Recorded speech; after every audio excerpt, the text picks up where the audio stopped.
I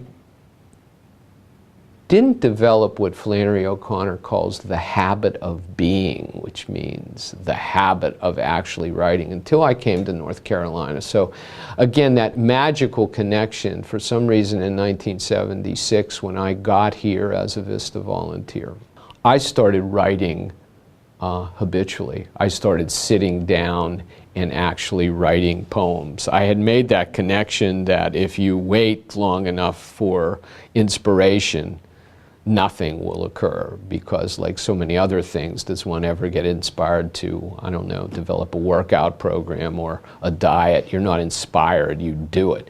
So it was a real leap in maturity.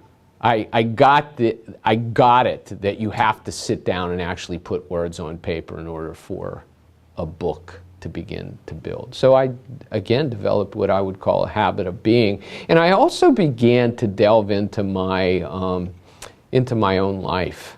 The idea that I had had a rich life up to that point was absolutely foreign to me. You know, I was just some kid from East Liberty. I hadn't crossed the English Channel. I hadn't climbed Mount Everest. I hadn't been in combat. What in the world had I ever done that anyone would ever want to hear about?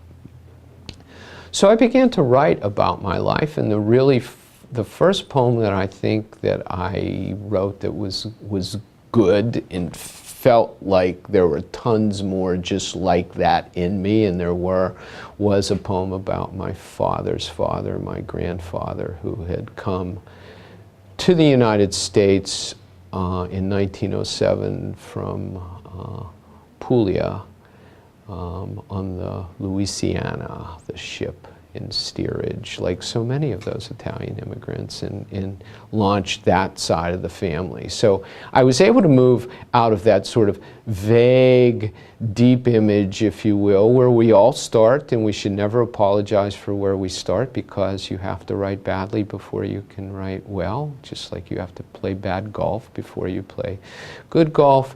I began to get into the specificity. I began to understand what the image and what imagery means, and how to use the five senses, and how to actually get into the specificity of what happened, the story, the narrative. Because I think early on, thinking about poetry, I had divorced poetry from narrative.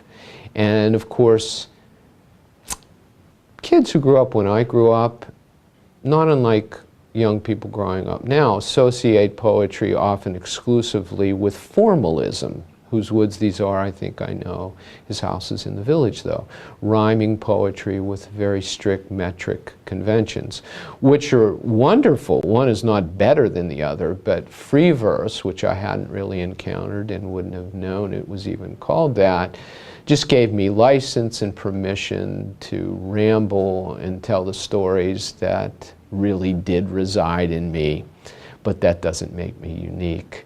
They reside in everybody. So not only did it open a wellspring for me as a young poet, but it also opened a wellspring for me as a young teacher, because now I could begin to harp to my students, as I still do, about the stories that they all embody and are there, and whether they think they've done anything or not, I'm there to tell them that, by goodness, they absolutely have. I have two quotes at the top of my syllabi. One is by from Richard Hugo in his book, The Triggering Town, and it is the creative writing classroom is a place where your life still matters.